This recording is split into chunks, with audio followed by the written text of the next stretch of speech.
Le deuxième cas que nous allons rapidement survoler, c'est le cas de Daniel.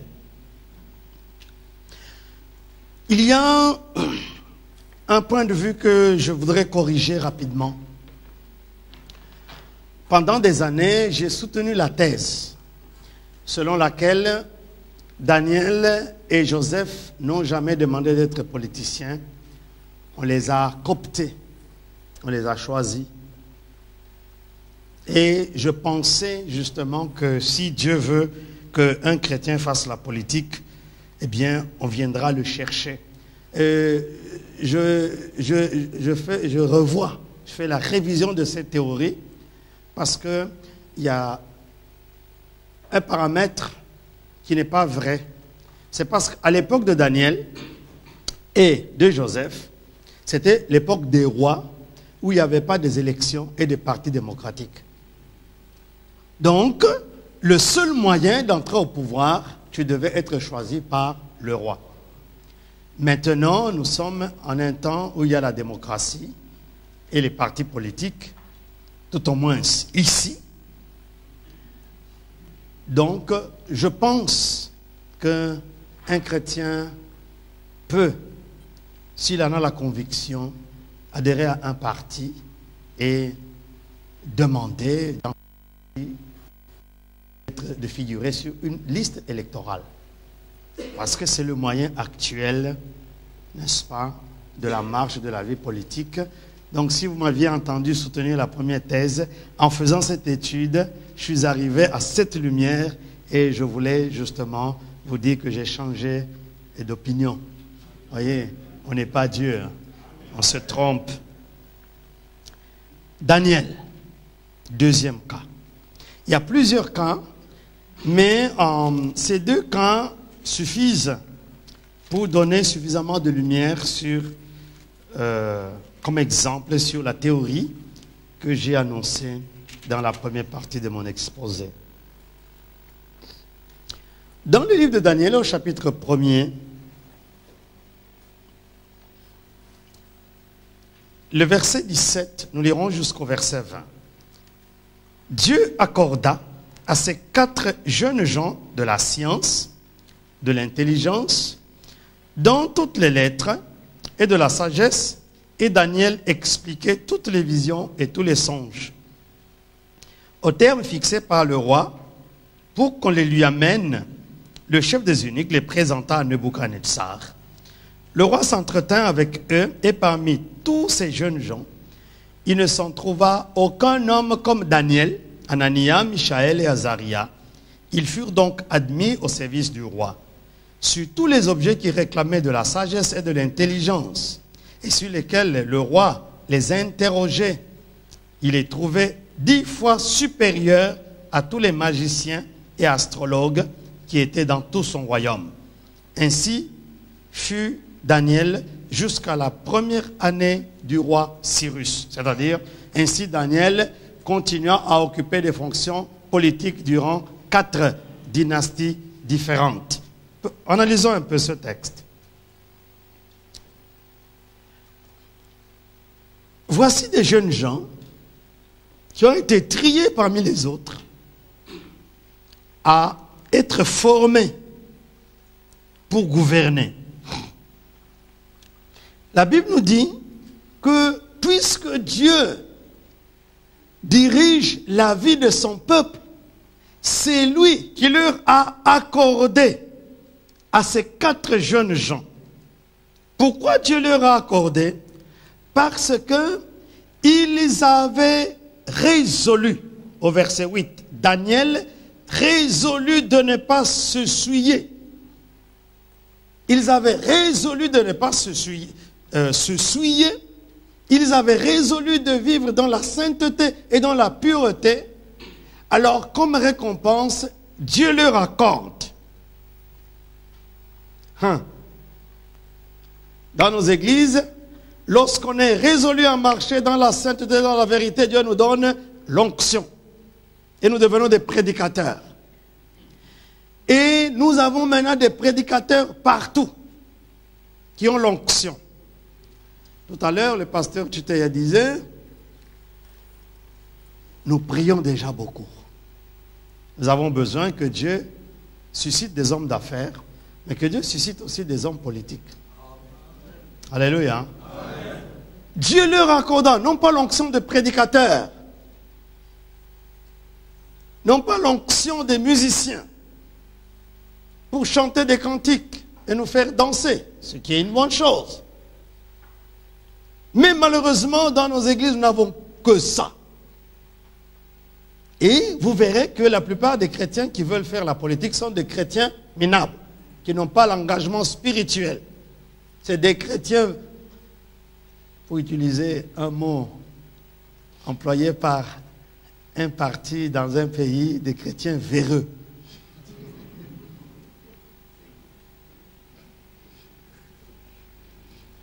Mais nous avons besoin des vrais chrétiens qui marchent dans la sainteté, dans la crainte de Dieu. Dieu leur accorde de la science, de l'intelligence dans toutes les lettres et de la sagesse. Science, intelligence et sagesse. Voilà comment Dieu équipe un politicien chrétien. Il peut comprendre des problèmes de l'hydrographie. Il peut comprendre les problèmes de métallurgie. Laissez-moi vous dire, et je m'excuse encore de prendre l'exemple de mon pays, que un ministre chrétien rempli du Saint-Esprit pouvait comprendre le problème de la sidérurgie de Maluku, c'est-à-dire de la métallurgie. Il pouvait comprendre le problème du transport du courant électrique d'Inga, c'est-à-dire de l'électricité et de l'électrotechnique.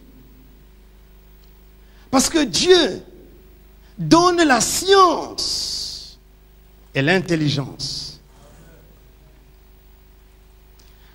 Bien sûr, Daniel expliquait les songes, mais ce n'était pas seulement ça.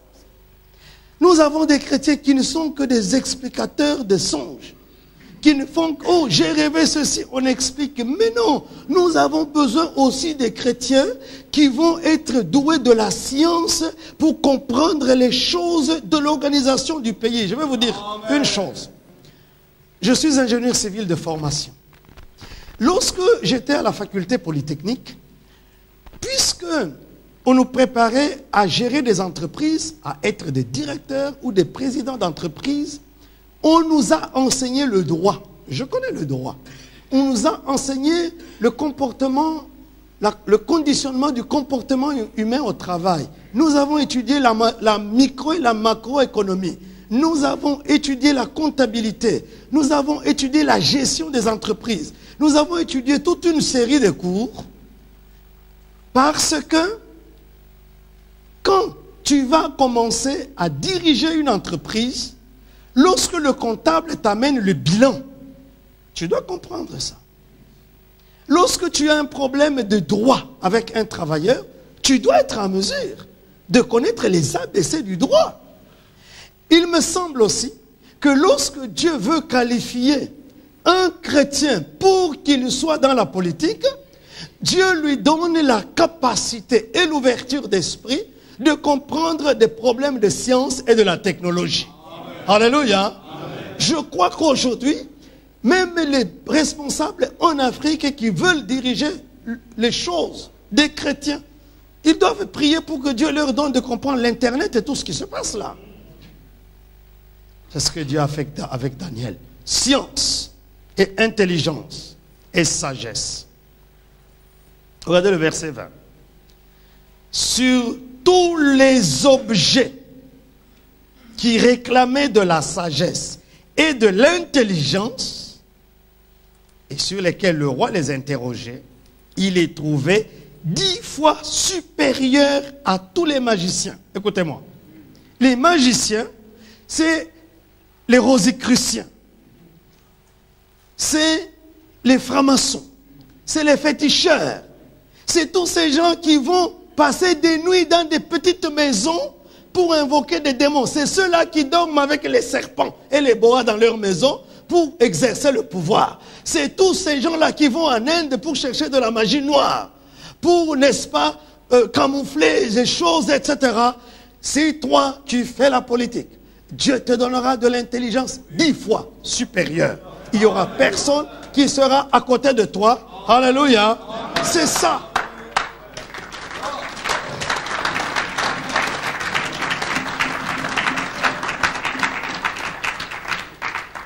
C'est parce qu'il y a des chrétiens qu'on a perdus parce qu'ils sont entrés dans la politique. Ils disent, oui, dans ce milieu-là, c'est très difficile de percer si tu n'es pas dans une loge. Dans ce milieu-là, mais vous savez, à force de côtoyer ces gens-là, eh bien, on apprend à faire ce qu'ils font, c'est-à-dire les fétiches. Nous n'avons pas besoin. Et puis, nous n'avons pas à avoir peur d'eux. Parce que Dieu te donnera une capacité impressionnante.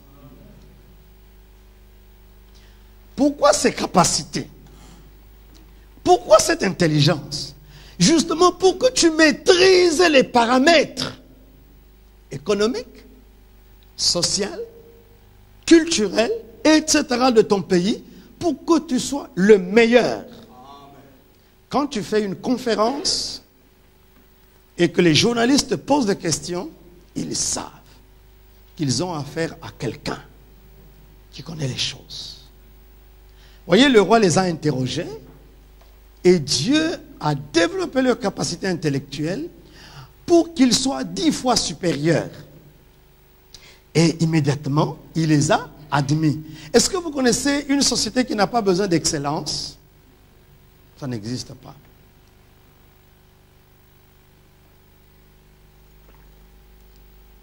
Dans les années 88, on a présenté à la télévision belge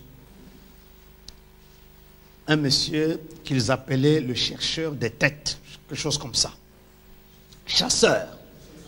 Le chasseur des têtes. C'est un homme qui est à la recherche des personnes intelligentes et capables de gérer. De sorte que lorsque une industrie, une entreprise, un commerce, quelque chose de grand, cherche un leader, un responsable, on s'adresse à lui. Lui, son travail, c'est de chercher les gens qui excellent. Chercheur de tête. Chasseur de tête. Normalement, les chrétiens, les têtes des chrétiens, il devait y en avoir, sur 10 têtes qu'il a trouvées, il devait y en avoir beaucoup de chrétiens. Mais c'est anormal que, surtout dans nos pays africains où il y a beaucoup de chrétiens, malheureusement, le chrétien est resté minable du point de vue de connaissance. Vous savez, Dieu ne nous a pas appelés pour apprendre des versets de la Bible par cœur. Dieu ne nous a pas appelés à passer seulement des nuits de prière. Les versets de la Bible ont pour rôle d'éclairer notre intelligence, de travailler notre entendement pour que nous soyons encore plus intelligents.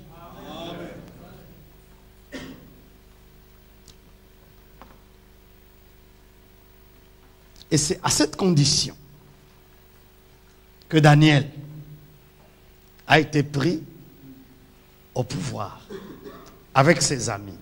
4 dynasties. Est-ce qu'un chrétien peut faire la politique? Oui. Mais à condition qu'il comprenne qu'est-ce que c'est que la politique et qu'est-ce qu'il recherche. Quelle est sa place dans la politique? Encore une fois, il ne vient pas parce qu'il a besoin du travail, il vient parce qu'il veut organiser la société et donner de l'équilibre aux gens. Je voudrais conclure, et c'est un sujet très vaste. Je peux vous garder pendant des heures, puisque j'ai préparé aussi quand même beaucoup de choses, mais je voudrais m'arrêter là et vous donner une conclusion. Première chose, il y a 4 éléments dans ma conclusion. Je les ai déjà dites, mais je les redis. Et c'est ce que mon professeur de dissertation française m'avait appris. Que la conclusion doit d'abord contenir quelques éléments qui étaient dans le développement. Et ensuite, la conclusion doit apporter un élément nouveau. Première chose, un chrétien doit faire la politique, la bonne volonté, la prière et les versets bibliques ne suffisent pas. Sinon, dans le sens d'éclairer son intelligence et sa sagesse, pour qu'il possède la connaissance des paramètres importants du pays. Pas seulement de son domaine, mais du pays. Deuxième élément de la conclusion. Est-ce que le chrétien doit faire la politique? Oui. Mais à condition qu'il comprenne qu'est-ce que c'est que la politique. Et j'ai donné au départ toute une série de définitions sur la politique. Troisième élément. Ce n'est pas la tribu qui doit être le critère d'adhésion à un parti politique, mais l'idéologie et les programmes qui correspondent au mieux aux convictions que l'on a. Je vous donne des exemples. Pourquoi, par exemple, les partis politiques en Afrique font défaut? Parce qu'on adhère aux partis politiques à partir de la tribu. Qui est le président? Il s'appelle Ilunga. Alors, tous ceux de Ilunga et de Ngoï et de Kabongo, et voilà, ils sont là-bas. Le président du parti s'appelle qui? S'appelle Mavava. Ah! Tous les Landou, les Nsou, Zinga et tout ça sont là-bas.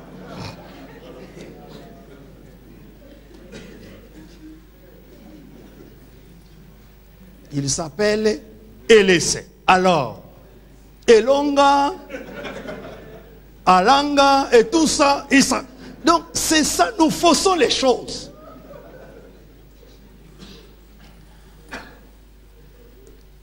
J'ai observé la politique en Belgique.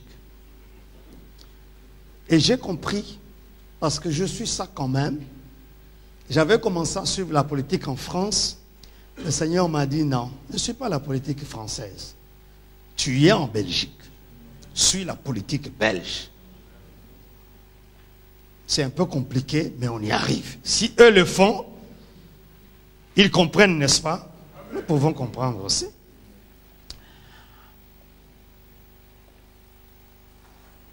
Je ne suis pas pour un parti, parce que je ne suis pas dans les partis. Mais j'ai compris la différence, par exemple, entre les partis de gauche et les partis de droite. Le parti de gauche, l'État vient en aide aux nécessiteux.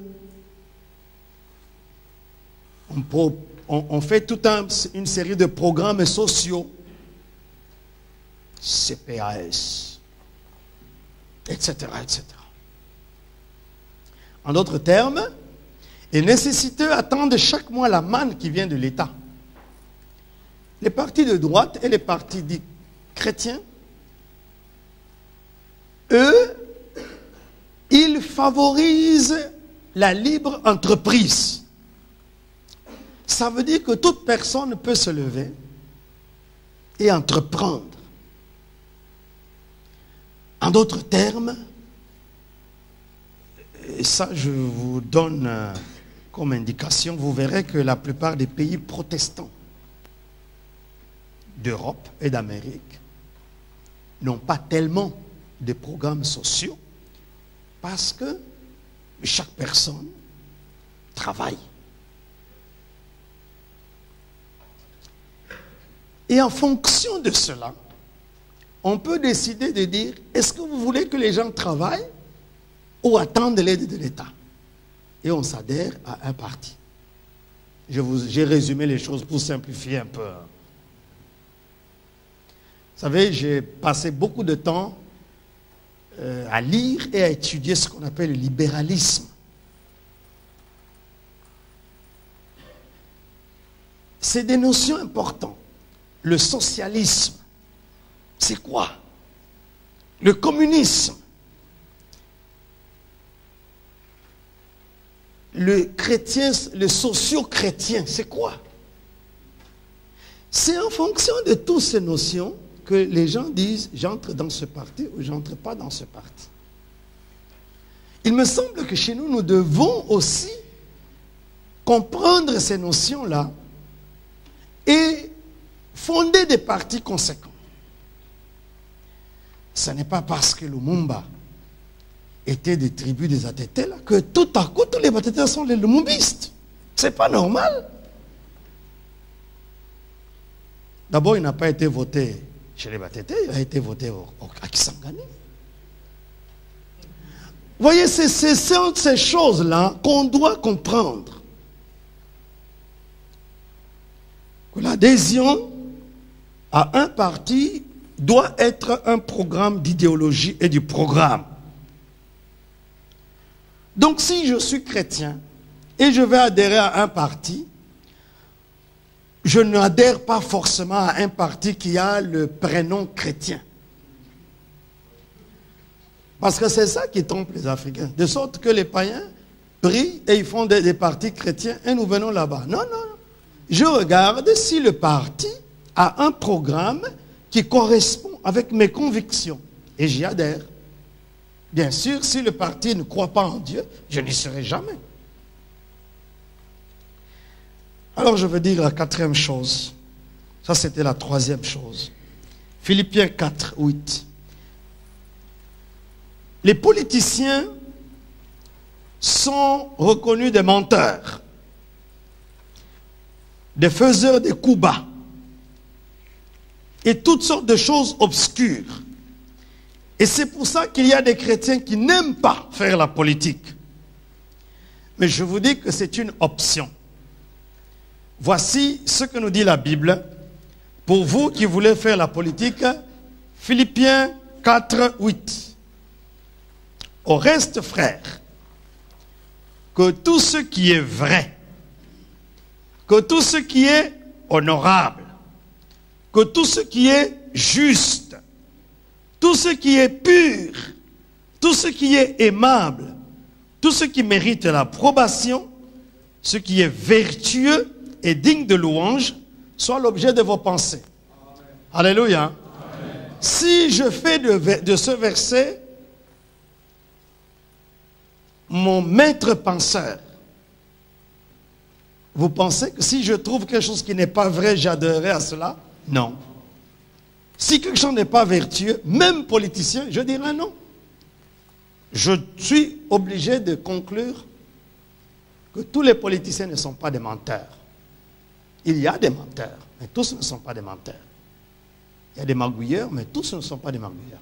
Donc, les chrétiens sont appelés à venir avec cette foi dans le Seigneur et la conviction de dire ce qui est vrai, ce qui est honorable, ce qui est juste, ce qui est pur, ce qui est aimable, ce qui mérite l'approbation, ce qui est vertueux, ce qui est digne de louange. Eh bien, je vais penser seulement à ces choses-là.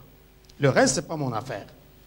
Et si j'entre dans la politique avec cette pensée-là, eh bien, je servirai le Seigneur et aussi les hommes que Dieu a mis autour de moi comme politiciens. Amen. Amen.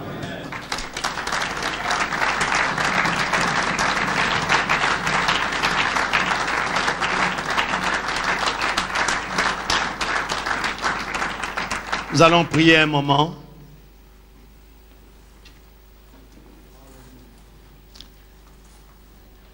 Puis je vous demandais si vous voulez bien vous lever pour que nous puissions ensemble prier.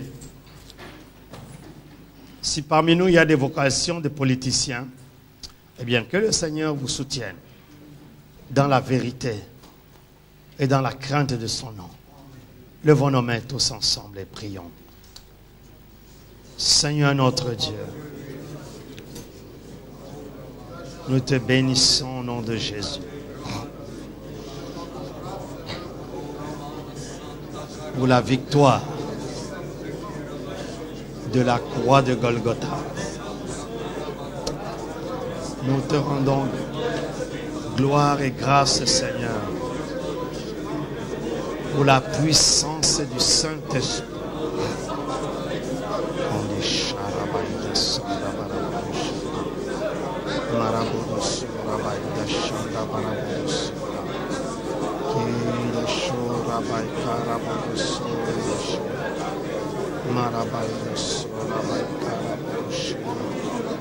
Oh Seigneur, Seigneur, notre Dieu.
Pour ici et pour l'Afrique.